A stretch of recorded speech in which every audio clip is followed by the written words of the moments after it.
The industry for truckers is dying. It is getting sucked dry by these soulless corporations and lobbyists, and it's got to change. There has got to be a change. There got to be a minimum freight cost of $4 a mile. There has got to be a minimum driver wage of $1 a mile. All right, let's talk about that's trucking. The trucking industry is one of those things that's always been the backbone of our labor force, and it's in real trouble. Let's look at some of what the professionals are saying, some of the truck drivers, and we'll get the story from them. Because as somebody that's been in the trucking world, both in Iraq, back home, I know a little bit about logistics. This stuff is wild. Let's get to it. Because all these companies, you can't haul freight for $2.38 a mile when it costs $2.25 to maintain the equipment and get the stuff moved. That leaves nothing for the drivers and the people at the office and the people involved. That's nothing. Brokers should be capped at 3 to 5%. You know, the people that make this stuff work are the truck drivers and the carriers. And they need to take home the biggest piece of the pie. You know, this is ridiculous. And it's caused safety issues across the board. Everybody's got to cut corners, they got to go above and beyond what they can do safely just to try and make it to get ahead and still not get ahead. These companies are having to borrow and go into debt, hoping to God for a miracle. And we need a miracle. We need a government that's going to look at this and say, listen, these corporations aren't going to step in and do it. They're not going to do the right thing. We got to do what's right for the people, for the hardworking people of America. Or the trucking industry is just going to come to a halt because nobody's going to be able to do it. It can't keep going on like this. I see this. This is a terrible, terrible thing. But I see this as politicians see truckers as a security risk, because if they pull over to the side of the road and stop, the United States stops. 2, one of the biggest things with trucking is the dangers of long haul, getting tired, driver mistakes. We're seeing that a lot with these international drivers and drivers in general. I mean, just drive down the interstate and you can see people falling asleep, being on the cell phone, ... They're going to replace this stuff with AI. They're going to, we see it with Tesla. They're going to create trucks that can go from point A to point B with no drivers. Or it's going to be hyper AI driven and just a trucker sitting in the seat. Just like airplanes are going to be. They're going to go from 2 pilots to 1 pilot to none, and then the tower is going to take over what the truck's doing. I see it coming. What do you think? Comments down below. I want to know all your thoughts. That way we can see what's going on here. You know, it can't. And I know that $4 a mile, you're going to have to cut the fat somewhere, but guess what's going to happen? Some companies are going to cut the fat at the top. They're going to take away all this money for the corporate, the CEOs, all these bonuses they're making for robbing people, you know, because as much as they can steal from somebody, that's how they get their bonuses, that by expanding the profit on the bottom line, making it grow, by cutting the throats of all the people involved. Well, what's going to happen is these companies are either going to raise their prices on their product, and other companies are going to cut the fat at the top and start giving people what they're worth instead of what they've stolen. They're going to cut the drivers. That's what they're going to do. They're going to figure out the one part in this entire chain that they can take out, limit risk, and one of the most expensive things of a corporation is its employees. They're going to take the drivers out. And I hate to hear that. I hate to see that, because I used to be a part of that world too. And I know how many families depend on truck driver wages. I mean, they've driven down those wages over the course of time to begin with. They used to be a really good career. Still is for some people. But it's getting lower and lower and lower and getting more watered down. And some companies' prices are going to stay the same. And some companies' prices are going to skyrocket. Guess what? The consumer is going to look at that and go buy the fairly priced freight, where the people made the right decision for the company and for the people involved, all the people involved, not just the shareholders and the profit people and all that. So, like I say, I'm just a truck driver.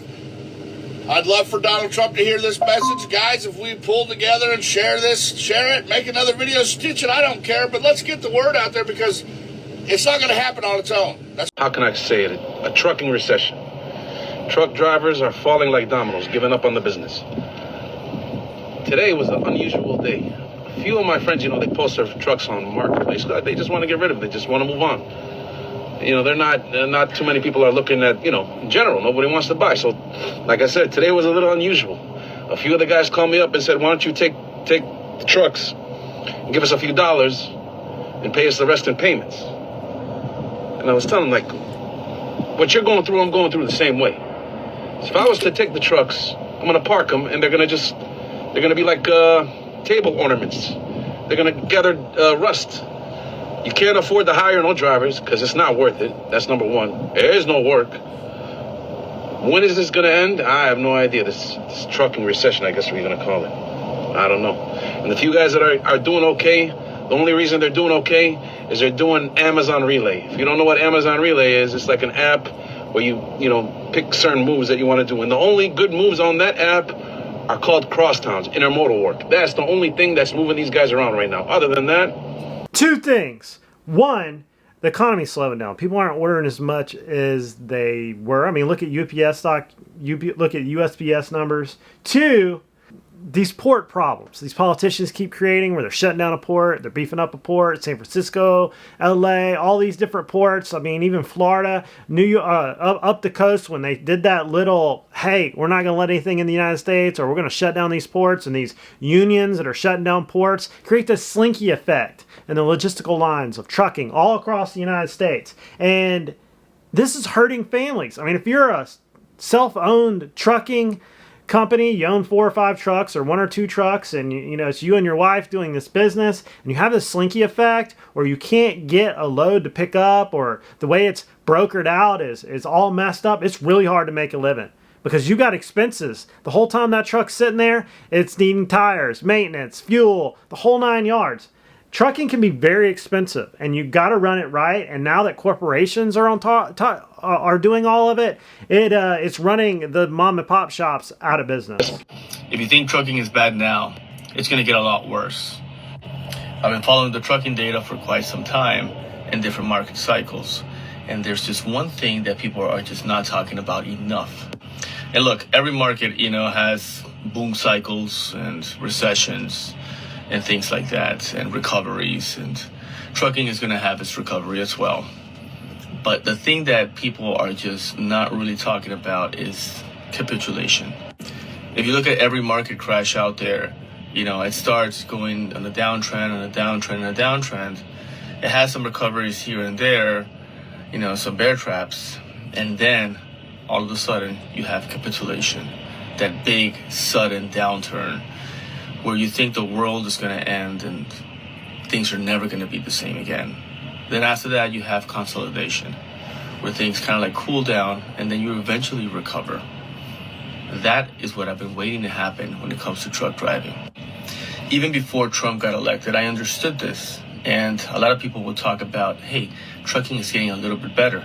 The demand is balancing out versus the amount of trucks out there. And so many trucks have gone out of business. When I looked at the chart, I understood that there was a lot more pain to go. I think that we're getting near to that pain. And I think that the tariffs is going to be the catalyst that we need for us to see that capitulation in the market. Once we do see that sudden downturn and in that intense fear that's going to be all over the country, only then, I believe, is going to be a good time for us to say, okay, this is the bottom over here. Things are eventually going to get better from this point. But how do you think that the tariffs are going to affect trucking? I mean, I've been seeing people get tariff, bills in the mail. I did a video on that. If you're buying a product from overseas, the tariff, like it's being kind of like passed down the chain. They're all looking for workarounds on this stuff. But it's going to be interesting to see how it hurts Canada, the United States, and then across the board truck drivers. It's going to be very interesting. Comment down below if you know a little bit about that. Because most of this stuff we're talking about, there's no articles about this stuff. I don't think some little journalist in the back room of some news journal is going to be able to nail this stuff because they don't know enough about anything. It's going to be really about people talking about this on the internet, trying to figure it out. And if you're an investor, you need to figure this stuff out ahead of time, especially if you're on Wall Street. I know you might be asking, why would you want to quit a good job? Well, one thing, I make $30-something an hour. I'm in the union, dump truck driving, highway work. It's time consuming, that's why. I put in 75 hours last week alone, 76 hours to be exact, and brought home a $2,900 check. That was gross. After taxes, it was $2,000. And that made me realize, damn, they just took $1,000 of my money for taxes. Doesn't it hurt your soul when you work really hard for your money and then a tax man shows up just so they can blow it on some program on the other side of the other side of the world, some war or whatever, and then you're out there struggling, taking time out of your youth and your family time to sit in a truck. 6 months of your working life goes to pay taxes. That's insane. It's theft. That just shows you like how hard the trucking world is. I see these guys go by on the interstate all the time, and I'm like, man, that's tough. That's hard work. You know, you got to get there. You got to come back. Rough. There's no going home at 5 o'clock. Another worst week for the trucking industry. I'm actually sitting in Seattle, Washington right now without a load. I don't have no load right now. I dropped my load 8 o'clock in the morning, and it's already 1 o'clock that I'm sitting here waiting for the load. A lot of people been asking me, does it gonna get fixed? Is it gonna get better? I have no fucking clue what is gonna happen because day by day it's getting worse and worse. I have no clue. I haven't seen trucking industry like this in the past 10 years. This is the worst year for the trucking industry. Worst year. And when I came to a truck stop, I reserved a shower. There were 23 people in front of me in the line. 23 people. It's been 4 hours I'm waiting for the shower, and they still 3 people ahead of me. Still. So you can imagine that how many people are sitting at this truck stop without a load. All the truck drivers, we have nothing else to do besides taking shower all day. Pray for everybody. Stay safe on the road. I remember the international truckers in Iraq, and they would sit in these little dust bowls for days waiting for gun trucks to come pick them up and escort them places. I mean, they would be sleeping under the trucks. They would be in the dirt. They would be, making their little breakfast underneath the trucks out there in the dust. And I just remember that. And I think about these truck stops. You're sitting there waiting on a load, waiting to get it from point A to point B. You're in and out of these truck stops. Like, man, that's got to be a stressful environment. If you're a trucker, comment down below. What do you think? Like, is it all worth it? Maybe somebody's out there trying to figure out the trucking industry, young guy trying to feed his family. That's right. I got me a load coming out of Iowa, going back to Texas. I shouldn't have took it because it's a long wait, but I heard Texas and I said, fuck it, I'm going home. Because I'm going home before this blitz comes. I don't got time for that. But anyway, broker called to see if I spoke English before he let me cover this load. I asked him why, and he said because they're starting to make sure that the loads are going to be able to get where they need to go without any problems. Makes sense to me. Yeah, I read, write, and speak English pretty damn good.